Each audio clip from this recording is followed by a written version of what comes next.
আম্মা জান জিজ্ঞাসা করছিলেন, ইয়া রাসূলুল্লাহ, কিয়ামতের দিন কিরকম হবে, আমরা কিভাবে আসবে?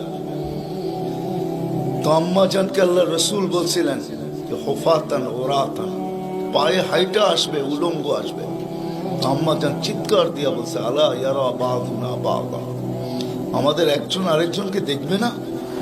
আল্লাহ রাসূল আম্মা জানের কোলে শোয়া ছিলেন, উঠা বসছেন, চেহারার রং পরিবর্তন হয়ে গেছে। আর বলছে, আয়েশা ইয়াউমুন আসির, আয়েশা বড় কঠিন দিন। তো দুটা চিত্র তুলে ধরছেন আম্মার সামনে। বলছে, আয়েশা কিরকম কঠিন শুনবা? কাআন্নী আনজুরু মূসা মুতালাফফিফুন বিউমুদিল আরশ ওয়া ইয়াকুলু রাব্বি লা আসআলুকা আল-ইয়াওমা উম্মি ওয়া লা আসআলুকা আল-ইয়াওমা উখতি আসআলুকা নাফসি নাফসি নাফসি নাফসি। বলছে, আয়েশা এরকম কঠিন দিন আমি দেখতেছি যেন মুসা আলাইহিস সালাম আরশের খুঁটি ধরে চিৎকার দিতেছে আর বলতেছে, আল্লাহ আজকের দিনে মাকে চাই না, বোনকে চাই না, চাই আমাকে বাঁচান, আমাকে বাঁচান। কালিমুল্লাহ, যার কিতাবটা আল্লাহ নিজের হাতে লেখছে, কাতাবাত তাওরাত বিয়াদি, যার কিতাব আল্লাহ নিজের হাতে লেখা দিয়েছেন। কালিমুল্লাহ যিনি, আল্লাহর সাথে যিনি কথা বলতেন, যার উপাধি কালিমুল্লাহ। উলুল আজমি মিনার রসুল, 5 জন নবীর ভিতরে একজন যিনি, 5 জন উলুল আজমি মিনার রসুলের ভিতরে। আল্লাহ রসুল বলছে, আয়েশা আরেকটু দৃশ্য বলবো তোমাকে? তো বলছে, ইয়া রাসূলুল্লাহ বলেন। বলছে, ওয়া জিআ বিজাহান্নাম, জাহান্নামকে যখন আনা হবে 70,000 শিকল লাগানো হবে, প্রত্যেকটা করার সাথে 70,000 ফেরেশতা ধরবে। তারপরও জাহান্নাম ছুটবে, সব ফেরেশতাদের হাতের থেকে ছুটা নিচে কিয়ামতের দিন মাঠের দিকে যখন ভাগতে থাকবে, তো জিবরিল আলাইহিস সালাম আল্লাহর পাশে থাকবে, চিৎকার দিয়া বসা পড়বে আর বলবে, রব্বি সাল্লিম সাল্লিম, রব আমাকে বাঁচান, আমাকে বাঁচান। ওই দিন শুধু একজন ব্যক্তিত্ব, আপনার আমার রাসূল মুহাম্মদুর রাসূলুল্লাহ সাল্লাল্লাহু আলাইহি ওয়াসাল্লাম শুধু উম্মতি উম্মতি বলে চিৎকার দিবে। আল্লাহ এটাই জবাব দিতেছেন, আনতা তাকুলু উম্মতি, আমি জানি আপনি উম্মতি বলে চিৎকার দিবেন, কেন এখানে শুধু ব্যথা উম্মতের, আর কোনো ব্যথা নেই, কোনো ব্যথা নেই, শুধু ব্যথা উম্মতের ব্যথা। এমন এক ব্যথা দিলের ভিতরে ছিল। তো বলছে, আপনি উম্মতি বলে চিৎকার দিবেন, আমি বলবো রহমতি রহমতি, 99 রহমত রাখা আছে, সালতো তা, ওই দিন আপনি চাবেন আমি দিব, শাফি তুসাফা, আপনি সুপারিশ করবেন আমি মঞ্জুর করব। আর এক রিওয়ায়াতে আল্লাহ বন্ধুকে সান্ত্বনা দিয়েছেন, বন্ধু আনা মালিকি ইয়াউমিদ্দিন আনতা সাহিবা ইয়াউমিদ্দিন, আমি কিয়ামতের মালিক বটে কিন্তু বাদশা কিন্তু আপনি, আমি মালিক কিন্তু বাদশা আপনি। ব্যথা ছিল, ব্যথা। সুনামগঞ্জের মানুষ আমার চেয়ে বড় বড় ওলামার আওয়াজ করছে, আমি শুধু আপনাদেরকে একটু নবীর ব্যথা শুনাইতেছি, কিরকম ব্যথা ভিতরে ছিল। চলেন, যখন ব্যথাই শুনাইতেছিলাম তো আরেকটু শুনাই। প্রথম সিংহায় ফুতে সব ধ্বংস হয়ে যাবে, এটাকে নফখাতুল উলা বলে, কিয়ামত যেটাকে বলে। দ্বিতীয়টাকে নফখাতুন নুশুর বলে, দ্বিতীয় সিংহা ফুতে সব আবার জন্ম হবে, সব পয়দা হবে। কিন্তু এর আগে মৌত সবার হয়ে যাবে, মালাকুল মৌতেরও মৌত হবে, এটাও সত্য, হাদিসে আছে। আমি অতদূর টানতে চাইতেছি না। সর্বশেষ যখন মালাকুল মৌত থাকবে, তা আল্লাহ জিজ্ঞেস করবে, মাম বাকিয়া ইয়া মালাকুল মৌত, কে বাকি? তো বলবে, লা মা বাকিয়া আহাদ ইল্লা আনা ওয়া আনতাল হাইয়ুল লাযী লা তামুত। আকাশ জমিন আরশের নিচে কোথাও কোনো সৃষ্টি বাকি নাই, শুধু আমি একা বাকি আর আপনি।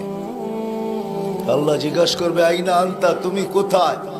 তো বলবে, তাহতা আরশিক, আমি আপনার আরশের নিচে, পড়ে তো না। আল্লাহ বলবে, মাদা তারাও, আরশের নিচে তাকায় দেখো তো কি দেখা যায়? তো উনি লেখা দেখবে, আজকেও আছে, ওই দিনও উনি দেখবেন, ইন্নী কাতাবতুল মৌত আলা মান তাহতা আরশি, আমার আরশের নিচে যে আছে তাকে মরতেই হবে। আল্লাযী হাই, চিরঞ্জীব, ফাহুয়া ফাওকা আরশি, সে আমার আরশের উপরে বিরাজমান। তো বলবে আল্লাহ এই লেখা আছে এখানে, তা আল্লাহ বলবে ফাতামুত আনতা, এবার তোমার পালা। ফাইন্নাকা তাহতা আরশি, তুমি আমার আরশের নিচে। ওয়া ইন্নী কাতাবতুল মাউত আলা মান তাহতা আরশি, আর আমার আরশের নিচে যে আছে তাকে মরতেই হবে। সায়ুলকি আলাইহি সাকারাতাল মাউত, আল্লাহ ওনার উপরে মৃত্যুর যাতনা ঢালবেন। আজকে যদিও উনি মৃত্যু সম্বন্ধে কিঞ্চিত ধারণাও রাখেন না, আমার বিশ্বাস উনি মৌত কি জিনিস জানেন না, এটাই তো সত্য। কি যাতনা বিষে বুঝিবে সে কিসে, কবু আসি বিষে ডংসিনী জানে। সাপের বিষ তো ওই বোঝে যাকে সাপে দংশন করছে। উনি তো নিয়ে যায় শুধু আমাদেরকে, হুকুম হয় অপারেশন সাকসেস করে না, নিয়ে যান। এমনকি প্লেনের ভিতরে উনি অপারেশন চালান, ঠিক না? মানুষ প্লেনও মরে ইদানি, আগেও মরছে। উনি নিয়ে যান, উনি মৃত্যু সম্বন্ধে কিঞ্চিত ধারণা রাখেন না। তো যখন আল্লাহর ওনার উপরে সাকরাতুল মউত, সায়ুলকি আলাইহি সাকরাতুল মউত, মৃত্যুর যাতনা আল্লাহ ঢালবেন, তো ওই দিন উনি চিৎকার দিবে, চিৎকার। কিরকম চিৎকার?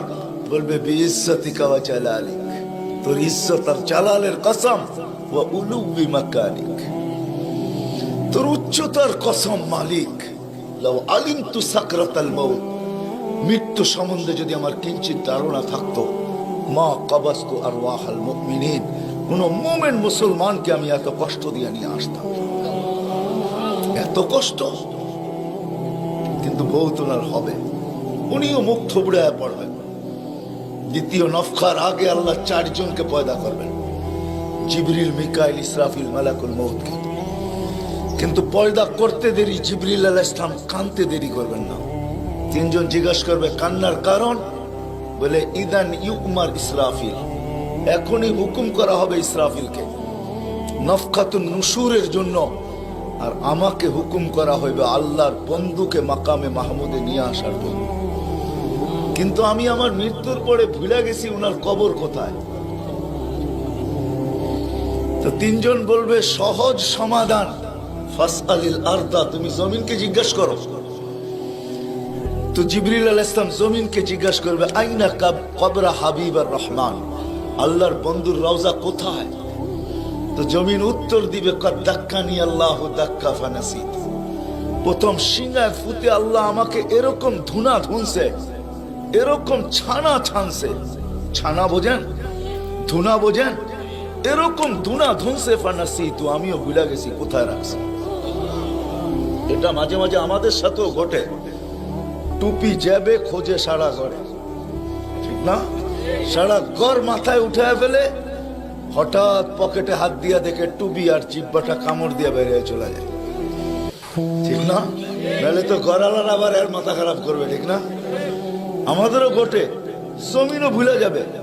ওই দিন আল্লাহ রসুলের কবর থেকে নূর বাহির হবে, নূর নূর নূর নূর, হাত্তা ইয়াসাদ আরশার রহমান, আল্লাহর আরশ পর্যন্ত পৌঁছবে। আজকে বাহির হয় না, আজকে বাহির হলে দুনিয়া দুনিয়া থাকবে না, শেষ। আজকে সুযোগ নাই, ওই দিন বাহির হয়। জিবরিল আলাইহিস সালামকে হুকুম করা হবে নিয়ে আসো মাকামে মাহমুদে, নিয়ে আস, যাবে। পরেরটা হইল সুনামগঞ্জের মানুষ বুঝার, যদি ভিতরে দিল থাকে তাহলে বুঝবেন, নাহলে বুঝবেন না। উনি যাবে, পর মারবে পর, আর বলবে তুমি হাবিব আর রহমান, আল্লাহর বন্ধু ওঠেন। তো আল্লাহর রসুল উঠবে, হাদিসের শব্দ ওয়াহুয়া ইয়াকুম ওয়া ইয়াবকি ওয়া ইয়াকুল, উঠবে কিন্তু কানতে কানতে উঠবে, আর বলতে বলতে উঠবে জিবরিল আইনা উম্মতি আইনা উম্মতি আইনা উম্মতি আইনা উম্মতি, আমার উম্মত কোথায়? আওয়াসালা শাফির জাহান্নাম, আমার উম্মত কি আমাকে ফাঁকি দিয়া পুলসিরাতের কিনারে চলে গেছে? তারপরে জিবরিল তুমি আমাকে উঠাইতে আসছো। তো জিবরিল কসম খাবে বিইজ্জতিল্লাহি ওয়া জালালি, মা শাক্কাল আরদা আহাদুন ইল্লা আনতা, আপনি ব্যতীত কেউ ওঠে নাই, উম্মত কোত্থেকে উঠবে? আপনি শান্ত হন, শান্ত, সান্ত্বনা দিবে, উঠবে, মাকামে মাহমুদে যাবে। কসম খোদার, ব্যথা আমি শুনাইতেছি আপনাদের, উঠবে, যাবে। কিন্তু মাকামে মাহমুদে বসবে না, শুধু ডাইন হাতটা রাইখা দিয়ে দাঁড়ায় থাকবে। আল্লাহ জিজ্ঞেস করবে, বন্ধু বসেন না? বলছে, না বসবো না। দাঁড়ায় আছেন কেন, হাত রাখছেন কেন? বলে, মালিক এই জন্য হাত রাইখা দাঁড়ায় আছি, এটা আমি মালিক। কিন্তু তাইলে বসেন না কেন? বলে, বসবো না। বলছে, কারণ কি কারণে বসবেন না? বলে, আমাকে বসায়া দিতে চান তাই না? আমি যদি বসি তো আমার উম্মতের জন্য ছোটবে কে, ভাববে কে, কাঁদবে কে? হাউজে কাউসারে যাবে কে? উম্মতের ঠোঁটে লাগায়া পেলা পান করায়া দিবে, পানি পান করায়া দিবে কে? মিজানের পাশে দৌড়াবে? পাল্লা যদি সামনে না ঝোঁকে তাইলে দুরুদের গাঠটি নিয়া, যা আমি আপনি পড়ছি নবীর উপরে দুরুদ, ওই গাঠটি গুলাকে নিচের কাঁধে করে নিয়ে চলে আসবে। প্রত্যেকের নামেরটা ইমাম কর্তুবী রহমতুল্লাহ আলাইহি লেখছেন, কিতাব মোতালা করেন, ওই গাঠটি নিয়ে আসবে, নিজে উঠায়া নিয়ে আসবে, উঠায়া। এই জন্যই বলছে আমার উপরে দুরুদ বেশি বেশি পড়ো। ডেলি পড়ো না তো জুমার দিন পড়ো, আকসিরু আলাইহিস সালাহ ইয়াউমাল জুমা। জুমার দিন বেশি বেশি আমার উপরে দুরুদ পড়ো, তোমাদের দুরুদ গাঠটির ভিতরে রাখা থাকবে। গাঠটি কিয়ামতের দিন যদি পাল্লা না ঝুঁকে তো আমি পিঠে করে উঠায়া পাল্লায় দিয়া ঝুঁকায়া দিব, ঝুঁকায়া। আবার মিজানের পাল্লায় পুলসিরাতের ওইখানে দৌড়াবে। বলছে, কে দৌড়াবে উম্মতের জন্য? যে কিয়ামতের মাঠে ব্যথা নিয়ে উঠবে, ব্যথা, ব্যথা নিয়ে উঠবে, ব্যথা।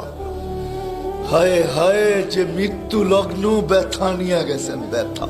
কোনো ব্যথা না, কোনো ব্যথা না, নয় ফ্যামিলির ব্যথা না, হাসান হোসাইনের ব্যথা না, আলী ফাতেমার ব্যথা না, যে হাসান হোসাইন কলিজার টুকরা ছিল, টুকরা। সুনামগঞ্জের মানুষ বুঝবেন কি বুঝবেন না জানি না, দুই ভাই আসছে আল্লাহ রসুলের কাছে, আয়েশা বলছে, নানা জান আপনি উত্তম না আমরা দুই ভাই উত্তম? সাইয়্যিদুল আউয়ালিন ওয়াল আখিরিনকে জিজ্ঞাসা করে, যার সুবাদে সমগ্র জগৎ তৈরি, যার রহমতের ছোঁয়ায় সব অস্তিত্ব পাইছে, আমিও আপনাও সমস্ত সৃষ্টি, আরে সমস্ত নবী রসুল যার রহমতের ছোঁয়ায় অস্তিত্ব পাইছে, তাকে নাতিদয় জিজ্ঞাসা করতেছে, নানা জান আপনি উত্তম না আমরা দুই ভাই? আল্লাহ রসুল সাদা সিধা জবাব দিচ্ছেন, আমি উত্তম, খায়রুল বাশার, আমি উত্তম। দুই ভাই হাসা দিছে। আল্লাহ রসুল জিজ্ঞেস করছে, আসলা কেন? নানা জান জবাব হয় নাই। মানি আমরা দুই ভাই উত্তম। প্রমাণ? আপনার আব্বা আমাদের আব্বাজানকে চিনেন? তো বলছে, বলো তোমাদের আব্বাজান কে?